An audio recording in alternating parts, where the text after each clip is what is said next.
Hello everyone, आज हम पढ़ने वाले हैं केमिस्ट्री 12th के सिलेबस के बारे में पहले देख लेते हैं कि 12th में आपको कितने चैप्टर्स पढ़ने हैं, कौन से चैप्टर पढ़ने हैं, उसमें क्या क्या पढ़ना है। तो 12th की केमिस्ट्री में जो सबसे पहला चैप्टर आ जाता है वो हो जाता है सॉलिड स्टेट। सॉलिड स्टेट आपने अलग से पढ़ा होगा दो चैप्टर, एक चैप्टर था स्टेट्स ऑफ मैटर जिसमें गैसेस स्टेट और लिक्विड स्टेट, वो दोनों चैप्टर्स। तो अब 12th में आ जाते हैं सॉलिड स्टेट।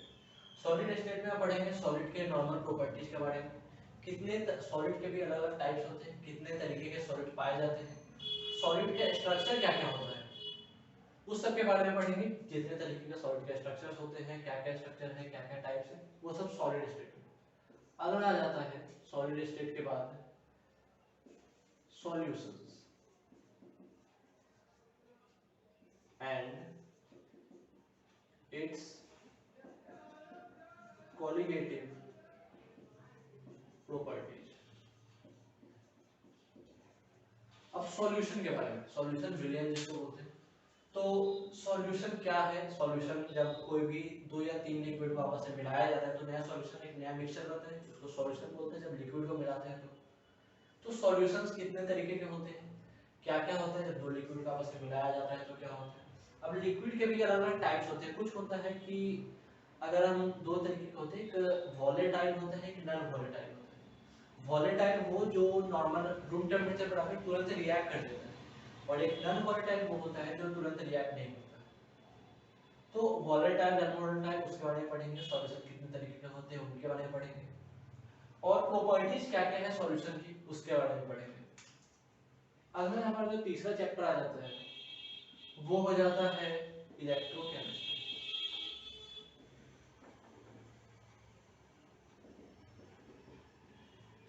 इलेक्ट्रोकेमिस्ट्री तो इलेक्ट्रोकेमिस्ट्री जो है, नाम से देखिए electro, electro means electricity, electricity या फिर इलेक्ट्रोड्स बोल सकते हैं। तो इसमें हम पढ़ेंगे इलेक्ट्रोड्स के बारे में, इलेक्ट्रिसिटी के बारे में, इलेक्ट्रोलाइसिस के बारे में।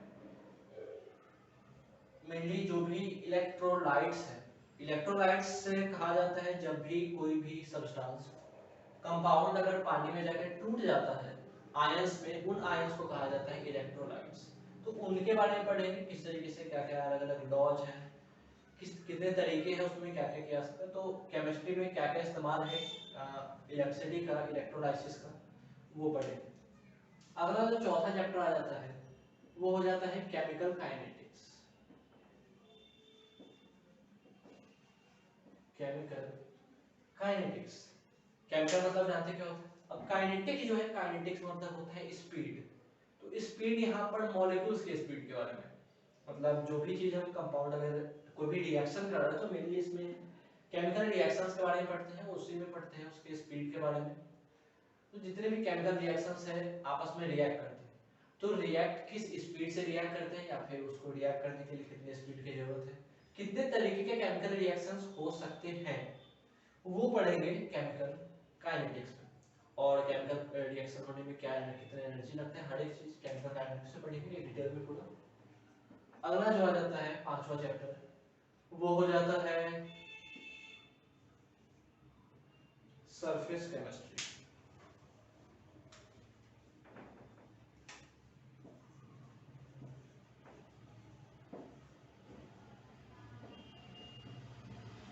सरफेस केमिस्ट्री, अब ये सरफेस केमिस्ट्री क्या है, तो कोई भी सरफेस, सॉलिड के सरफेस पे जो भी चीजें होती है, सॉलिड मेनली दो चीजें हैं, एडजॉर्प्शन एक होता है और एक होता है एब्जॉर्प्शन। दो चीजें हैं, एडजॉर्प्शन और एक होता है एब्जॉर्प्शन। अब ये दोनों चीजें क्या है? एब्जॉर्प्शन, अगर आप किसी कपड़े के ऊपर पानी डाल रहे हैं तो कपड़ा क्या करता है, पानी सोख लेता है। लेकिन उसी जगह आप किसी प्लास्टिक के ऊपर पानी डालो तो वो पानी नहीं सोखता है, कुछ देर के बाद वो पानी अपने आप हट जाता है, सूख जाता है, तो वो टेम्पररी होता है। तो वो होता है एडजॉर्प्शन, जब कुछ देर के लिए कोई एक सब्सटेंस दूसरे सब्सटेंस के ऊपर जब लाया जाता है तो वो एडजॉर्प्शन होता है कुछ देर के लिए। लेकिन एब्जॉर्प्शन होता है जब वो उसे रिएक्ट कर लेता है, उसके अंदर चला जाता है, वो होता है एब्जॉर्प्शन। तो वो पढ़ेंगे सरफेस केमिस्ट्री के बारे में डिटेल में। अगला जो हमारा छठा चैप्टर आ जाता है छठा हो जाता है सरफेस केमिस्ट्री के बाद मेटलर्जी। मेटलर्जी, अब ये मेटलर्जी क्या है? तो मेटलर्जी में हम पढ़ते हैं एक्सट्रैक्शन ऑफ मेटल्स। जितने भी मेटल्स हैं किस तरीके से उनका फ्री स्टेट में लाया गया। जैसे मेटल्स में मान लेते हैं आयरन हो गया, कॉपर हो गया, जिंक है, तो ये सब फ्री स्टेट में नहीं पाए जाते, इन सबको फ्री स्टेट में लाया गया। ये सब पाए जाते हैं अपने अपने और में मिनरल्स में। जैसे कि आप शायद जानते हो कि कोई भी नया एलिमेंट मिला या फिर कोई भी एलिमेंट्स होते हैं वो पत्थर के रूप में मिलते हैं। एक पत्थर होता है, रॉक होता है, उस रूप में वो पाया जाता है जिसको कहा जाता है ओर्स। उसको पिघलाकर और काफी सारे केमिकल रिएक्शंस करने के बाद जाकर एक प्योर मेटल प्राप्त होता है। जब भी मिलता है पत्थर के रूप में मिलता है, वो प्योर नहीं होता है। उनको अच्छे से मतलब पिघलाकर या फिर और भी कई सारे प्रोसेस है, इलेक्ट्रोलाइसिस से स्मेल्टिंग, वो सब करने के बाद जब एक प्योर मेटल मिलता है उसके बाद तो इस मेटल को एक्सट्रैक्शन इसके ओर से निकालने, मेटल को प्योर करने के प्रोसेस को ही मेटलर्जी बोलते हैं। उसके ओर से प्योर करने की प्रोसेस को मेटलर्जी बोलते हैं। अगला जो चैप्टर आ जाता है सातवां चैप्टर, और ये सातवां चैप्टर जो आ जाता है वो है मेटलर्जी के बाद P block elements.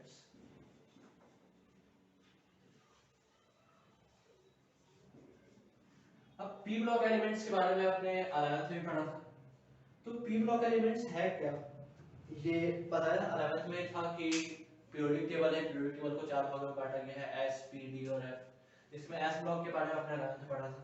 P block जो है, पी ब्लॉक में दो आप पढ़ चुके हैं, दो के अलावा बाकी जो बच गए 15, 16, 17, 18, ये जो चार ग्रुप बच गए हैं उन चारों ग्रुप के बारे में पढ़ेंगे सातवें चैप्टर में, तो पी ब्लॉक एलिमेंट्स।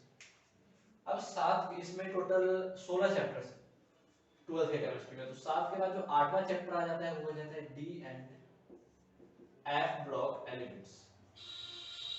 डी और एफ ब्लॉक एलिमेंट्स, क्योंकि एस पी के बाद डी एफ भी, तो डी और एफ ब्लॉक एलिमेंट्स के बारे में पढ़ेंगे। इसी के अंदर आ जाता है आयरन, कॉपर, जिंक, ये सब, तो इस सब के बारे में हम पढ़ेंगे D and F block elements. अब इसके बाद आठवें चैप्टर के बाद जो नौवां चैप्टर है वो है कॉम्प्लेक्स और कोऑर्डिनेशन कंपाउंड्स। कॉम्प्लेक्स और कोऑर्डिनेशन कंपाउंड मतलब कई सारे नॉर्मल कंपाउंड्स आपने देखे होंगे इस तरीके से, जैसे CaO हो गया, CaCO3 हो गया, लेकिन कुछ कॉम्प्लेक्स कंपाउंड भी पाए जाते हैं जैसे Fe,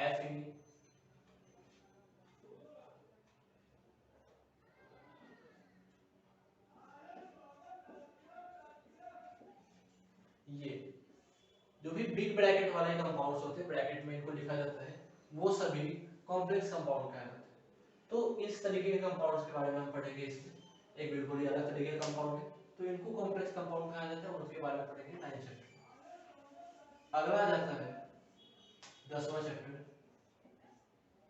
और 10वें चैप्टर से स्टार्ट हो जाता है हमारा ऑर्गेनिक केमिस्ट्री। अब ये ऑर्गेनिक केमिस्ट्री में सबसे पहला चैप्टर है हेलोएल्केन एंड हेलोएरीन।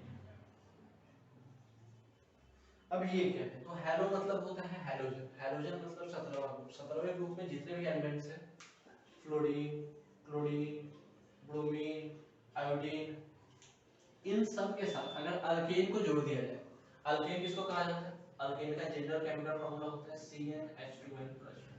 तो इस केमिकल फार्मूला में जितने भी है, जैसे CH4 हो गया, C2H6 हो गया, तो इस सब के साथ अगर इसको मिला दिया जाए तब जो बनेगा वो हो जाएगा हेलोअल्केन। जैसे अगर Cl को CH4 के साथ मिला दिया जाए तो एक हाइड्रोजन हटेगा, उसके बाद Cl जुड़ेगा, CH3Cl, मिथाइल क्लोराइड बोलेंगे या फिर क्लोरोमिथेन। तो ये CH3Cl, इस तरह के कंपाउंड्स को बोलते हैं हेलोअल्केन। और CH3Cl का एक कॉमन नेम भी है जिसको कहा जाता है क्लोरोफॉर्म, तो ये हेलोअल्केन हो गया। अब हेलोएरीन क्या है, तो हेलोएरीन जब हेलोजन ग्रुप को मिलाते हैं एरीन से, एरीन कहा जाता है एरोमेटिक कंपाउंड।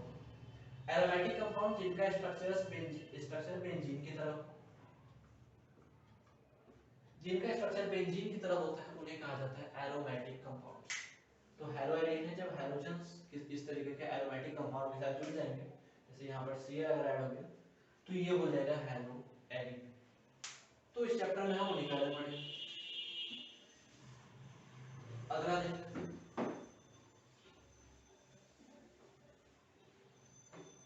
अगला जो हमारे 11वां चैप्टर आ जाता है वो है alcohol, phenol and ether. Alcohol, phenol, ether functional group आप जानते होंगे, फंक्शनल ग्रुप टोटल 8 होते हैं मेनली। तो 8 में से 3 के बारे में आगे पढ़ेंगे, अल्कोहल, फिनॉल और ईथर के बारे में। अल्कोहल जिसके लास्ट में OH आ जाता है, फिनॉल बेंजीन के ऊपर OH डाल देंगे तो फिनॉल हो गया, ईथर जब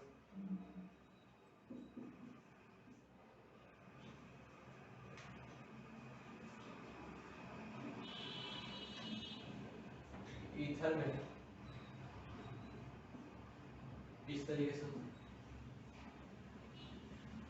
तो ये ईथर, अल्कोहल, फिनॉल, ईथर, इस तीनों फंक्शनल ग्रुप के बारे में इसमें डिटेल में पढ़ते हैं, इसके कंपाउंड्स के बारे में, इसके नोमेनक्लेचर के बारे में, IUPAC नोमेनक्लेचर के बारे में, कंपाउंड्स के बारे में, तो वो सब इसमें पढ़ते हैं, प्रॉपर्टीज नॉर्मल।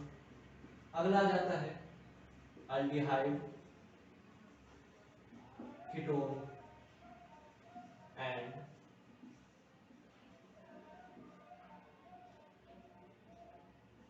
Carboxylic acid. तो अल्डिहाइड जानते हैं CHO को बोला जाता है, CHO, कीटोन CO और कार्बोक्सिलिक एसिड COOH। इन तीनों फंक्शनल ग्रुप के बारे में जिसे पढ़ते हैं वो आ जाता है aldehyde, ketone and carboxylic acid. अगला ये 3 इधर हो गए, 3 इधर हो गए, 3 3 6, और एक और के बारे में इससे पढ़ लेंगे और वो हो जाता है ईस्टर। ईस्टर के बारे में भी इसी में पढ़ लेते हैं, COO। तो 4 3 7 हो गए। अब एक लास्ट बच गया है वो है अमीन। तो 13वां चैप्टर जो है वो अमीन है। तो अमीन के बारे में पढ़ते हैं हम 13वें चैप्टर। अमीन फर्स्ट ग्रुप है जिसको NH2 कहा जाता है। तो ये 13वां ग्रुप है जिसमें हम अमीन के बारे में पढ़ते हैं। अगला आ जाता है 14वां चैप्टर जिसका नाम है बायोमोलिक्यूल्स। बायोमोलिक्यूल्स जिनका बायो उन्होंने बायोलॉजी में पढ़ा होगा 11th में। बायोमोलिक्यूल से मतलब मेनली वो मॉलिक्यूल जो हमारे शरीर में सबसे ज्यादा जरूरत है, मतलब केमिकल्स, वैसे केमिकल जो हमारे शरीर का मतलब बेसिक लाइफ प्रोसेस का इस्तेमाल किया जाता है, जैसे कार्बोहाइड्रेट हो गया, प्रोटीन है, विटामिन है, एंजाइम है, इन सब के बारे में हम बायोमोलिक्यूल्स में पढ़ेंगे। अगला जो आ जाता है 15वां चैप्टर वो है पॉलीमर्स।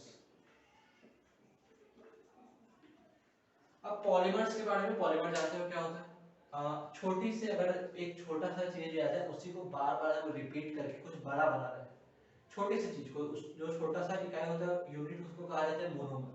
अगर एक ही चीज को हम बार बार ऐड करके कुछ एक बड़ी सी चीज बना रहे हैं वो हो जाता है पॉलीमर्स। जैसे अगर CH2 ही, CH2 दोनों का एक एक ऑर्डर, तो इसी को हम बार बार, इसी ग्रुप को हम बार बार ऐड करते जाएंगे, एक और CH2 ऐड करते, फिर एक और CH2, इसी तरीके से हम ऐड करते जाएंगे कई बार, तब जाकर जो बनेगा वो हो जाएगा पॉलीमर। तो कितने तरीके के पॉलीमर्स होते हैं, कौन कौन होते हैं, सबके बारे में पढ़ेंगे। एक जो रबर होता है, रबर भी पॉलीमर होता है, कागज भी पॉलीमर होता है, कपड़ा भी पॉलीमर से होता है। तो ये सारे पॉलीमर्स के बारे में सब में 15वें चैप्टर में पढ़ेंगे। 16 में आ जाते हैं। 16 जो चैप्टर है वो है केमिस्ट्री इन एवरीडे लाइफ, जो आपका 11th का लास्ट चैप्टर था। नाम वही है लेकिन कुछ चीजें एक्स्ट्रा हो गई हैं इसमें। एवरीडे लाइफ, इसमें मेनली हम पढ़ेंगे मेडिसिन के बारे में, ड्रग्स के बारे में, कितने तरीके के ड्रग्स होते हैं, उनका यूज क्या क्या है, जैसे एंटीसेप्टिक, एंटीबायोटिक, एंटीहिस्टामाइन्स, ये सब कौन कौन, इसके एग्जांपल्स क्या क्या है वो सब पढ़ेंगे। और आर्टिफिशियल स्वीटनिंग एजेंट्स, जैसे जो जिन लोगों को डायबिटीज होता है वो नॉर्मल चीजें नहीं खा सकते, सैकरिन का इस्तेमाल करते हैं, तो वो क्या होता है, किन चीजों का इस्तेमाल किया जा रहा है चीनी के अलावा मीठा के लिए, तो उन सब के बारे में पढ़ेंगे। और सोप्स एंड डिटर्जेंट के बारे में पढ़ेंगे। साबुन और डिटर्जेंट के बारे में 11 में 10th में था, तो उसके बारे में पढ़ते हैं 16 चैप्टर। तो ये कुल 16 चैप्टर है जो आपको 12th में पढ़ने हैं। बाकी मिलते हैं नेक्स्ट वीडियो में, उसमें हर एक चैप्टर एक एक करके स्टार्ट करेंगे। सबसे पहले सॉलिड स्टेट का चैप्टर, तो हर एक चैप्टर पर एक ऐसी वीडियो आएगी जल्दी।